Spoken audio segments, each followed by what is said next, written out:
Hey guys, would you believe me that these megaliths found in India, such as this dolmen, this cyst burial, these anthropomorphic stone figures, these menhirs, would be part of the same tradition that gave rise to this, Lord Jagannatha? That's right, today I'm going to explore the tradition of pillar worship amongst the tribes of central India. These tribes can be found here on the tribal belt of India, namely the Vindhya Mountains. Such tribes include the Gonds, the Mundas, and the Mauryas, amongst many. And an interesting tradition amongst these tribes is the creation of memorial pillars or posts or menhirs. And on that note, let's establish some terms. Traditionally, a menhir is a tall upright stone. However, for our purposes, we're going to consider the word pillar, post, and menhir as equivalent. And we're also going to consider those structures made of wood as menhirs as well. Hence, here's a menhir or a post or a pillar from the Gond tribe, one from the Munda tribe, and then several from the Maurya tribe. These are just examples. Common features is that these pillars are made of wood, but also stone for permanence. They're objects of worship, and amongst many tribes like the Gonds, Khons, Bhils, and Mauryas, these pillars are said to be memorials for the dead, and they believe that the spirits of the dead live in these pillars. Some accounts show that some of the tribes will anthropomorphize these figures by carving a projection to resemble a human head. And attached to this is various other rituals. For example, the Maurya tribe would apply turmeric and oil to these pillars and offer rice and sacrificed buffaloes, and other sources mention chickens and bullocks. The Saura tribe offers seeds and animal sacrifices in hopes for fertility for the harvest. The Alukrumbas, which are not actually Central Indian tribes, they are of the Nilgiris, which shows that the practice was once widespread. Go to these pillars with their ancestors' favorite food and drinks and ask them for help during difficult times. It was once believed amongst the Gond tribes that these wooden posts were wooden stone slabs. I think they're of a related tradition. Anyway, when such wooden post is erected, blood is sprinkled over it, and they're given prayers, offerings during agricultural rites. Some Gond communities believe that their ancestors will give rain and protect them from bad spirits, and it is not unusual for Gond communities to include elaborate carvings on these wooden posts. In fact, here's such an example. I will link the website to this picture in the description. To summarize, these pillars are houses of the spirits of the dead. To them are given food offerings and animal sacrifices and prayers. They're connected with fertility and agriculture, and ancestors can offer protection, rain, fertility, and guidance. Practice of creating memorial pillars goes back to the Megalithic age of India. Now, the Megalithic age in South India dates to the 1100 to 100 BC, and in the Vindhya range, the pre-Iron Age sites date to 1500 to 1000 BC, while the post-Iron Age sites date to 800 to 300 BC. Now, in these megalithic sites, you'll see a lot of graves, these burials like cysts or pit burials, in which you'll find a lot of relics, artifacts, and burial urns. And you'll also notice that some of these sites have huge stone anthropomorphic figures. Apparently, this tradition still continues today. In addition to these anthropomorphic figures and these menhirs, other practices of megalithism exist amongst the tribes of central India to this day. For example, consider this. Their top shows a dolmen in India dating to the Iron Age, and on the bottom is a dolmen of the Munda tribe. In their language, it is called Hatgarhis or Patalgarhis, and they are mortuary structures. Now, before we continue, let us look at some menhirs found in megalithic sites, like ancient megalithic sites. Here's one. Here are several in Katapada. Here are some found in Binopur. And then here's some found in Sunapur. The practice of creating menhirs are also found in Europe and Africa, such as the famous one in Cornwall, and this interesting one found in Ethiopia. Now, there are two theories on how the megaliths got into the subcontinent. The first is the foreign theory, that they came from elsewhere. Some think that they came from the western part of Eurasia, with Ascoparpalo linking them to the Aryans, a pre-Vedic wave. And Dr. Vasilkov holds a similar opinion, and even links them to the Vratya cultures of the non-Vedic Aryans, drawing connection from the steppe practices of building kurgans on which aniconic hero stones are placed. However, the idea of megalithism starting in one place and spreading out is a bit outdated, and it is likely that various cultures converged on this practice. And that brings us to our second theory, the indigenous origin theory. Others think that the South Indian megaliths are of indigenous origin, with some arguing for a Dravidian origin. Dr. Soundararajan also mentions that these are found on the Pale of Aryan society. Now, archaeologically speaking, there are two traditions, the megalithic traditions of the peninsular India and then that of North India. As per Dr. Mohanty et alias, the origin and spread of the North Indian megalithic culture appears to have developed from a different source, as has been suggested by their chronology and associated material culture. Hence, the northern stone stele tradition, which is likely steppe-derived, is separate from the not steppe-derived peninsular megalithic traditions, and any similarities would be convergent development or the northern tradition glossing over the southern tradition in later periods of history. As per Dr. R.C. Agarwal, some of the burial types found in these peninsular megaliths, such as pit burials and urban burials, are considered indigenous, and the cyst burials showed Harappan funerary pottery. And thus the conclusion is that scholars contemplate an indigenous origin for megaliths, especially in peninsular India, which must have had its genesis in pre-Iron Age culture. But where in India did this megalithic culture originate? For that we have the clue in the black and red ware pottery that is found associated with the megaliths. Black and red ware pottery was once believed to be connected to the Indo-Aryans, but that view is no longer held, and many scholars in the past try to link it with the Dravidians, some saying it represents a Valier migration to the south from Dwarka.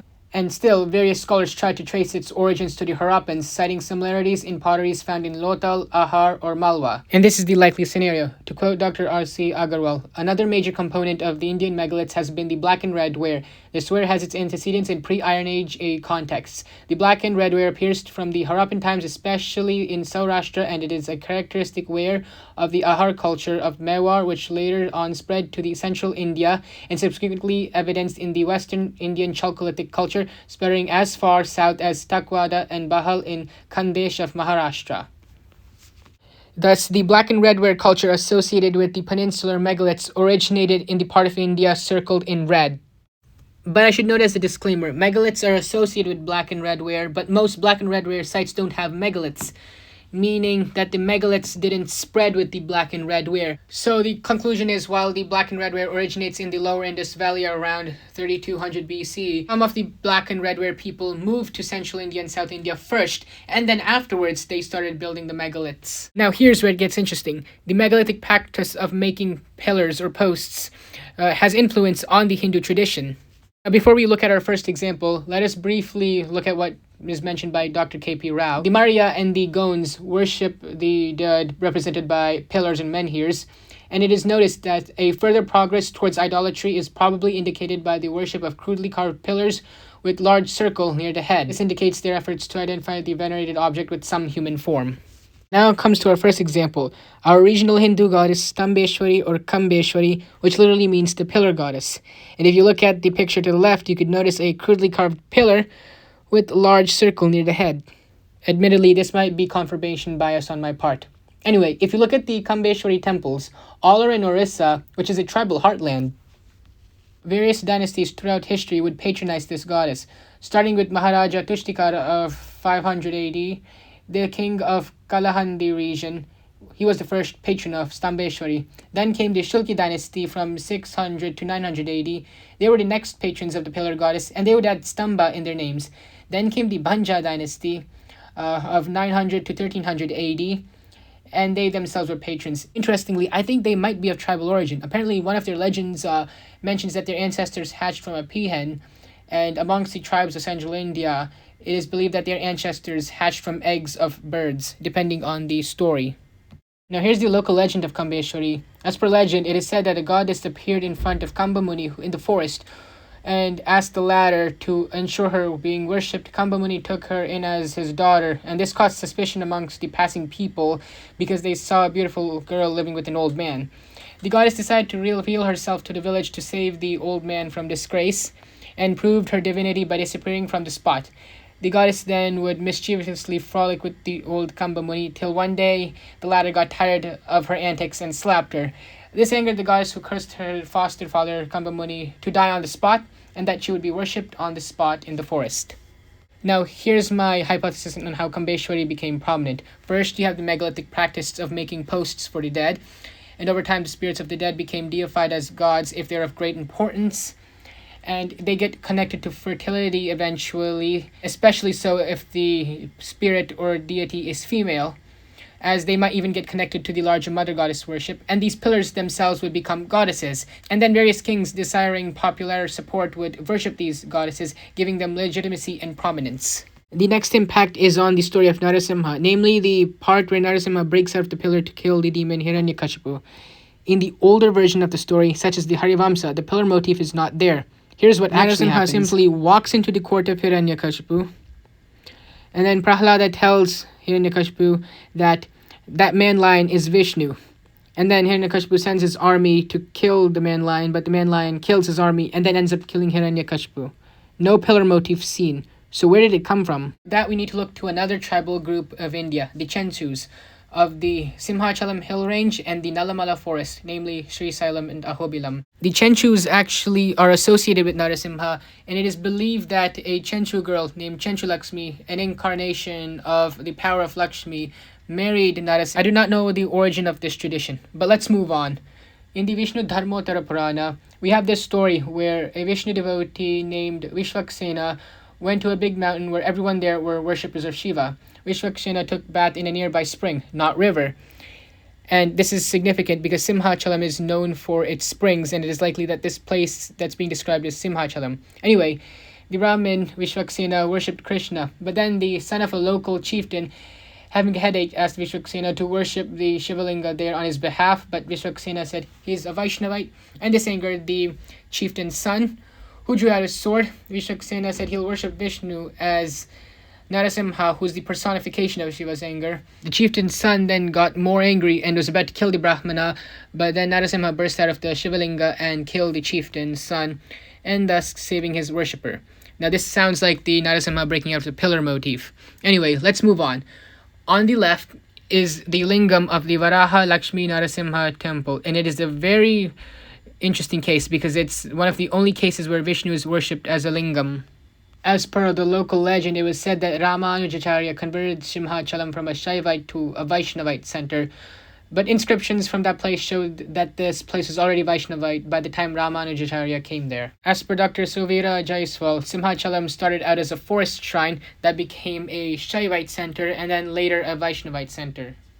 I have two hypotheses of how the tribal pillar worship made its way into the Narasimha pillar motif. The first is that the pillar was identified as a Srivalinga, and then there's a parallel tradition of Narasimha being worshipped as a pillar or something, and then the story of Narasimha breaking out of the Shivalinga glossed over the pillar worship of Narasimha, and that became Narasimha breaking out of a pillar. However, there's another hypothesis I have, and that is Narasimha breaks out from a Shivalinga, and then Narasimha breaks out of a pillar, and these are both separate developments from the pillar worship, and I believe this hypothesis is more likely. And also, there is a vestige of this pillar worship in Simhachalam, and it is known as the Kappa Stamba, and it's a tall stone pillar, and it's worshipped on its own for curing cattle disease and barrenness in women. Finally, the most famous impact of this megalithic pillar tradition is in the worship of Jagannatha. Jagannatha idol is made of wood. It's pretty much a wooden pillar with eyes and a face and arms. And as per the Skanda Purana, I'm going to paraphrase this passage in Skanda Purana, King Indradumna of Avanti was a Vishnu Bhakta, and having heard of tales of Nilamadhava, an idol of Vishnu worshipped by the Savaras of Orissa, sends out his priest's younger brother Vidyapati to seek out the goddess. Vidyapati meets a Savara man named Vishvasu who would secretly visit Nilamadhava every day, and then Vidyapati asks Vishvasu for a tour, and the latter takes him blindfolded. But Vidyapati was clever enough to draw up a trail of mustard seeds, and then later he would inform King Indradumna to arrive at Orissa, and then he follows the trail of mustard seeds which has germinated, and then when he goes to the shrine, to their shock, the idol had disappeared. And Indradumna asks the divine architect Vishwakarma to carve a wooden idol of the god, but the latter stopped midway because the king was impatient and went in to see the progress, but he was not supposed to inspect, and then there was like a half carved wood of an idol, and that unfinished idol is the Jagannatha we know today.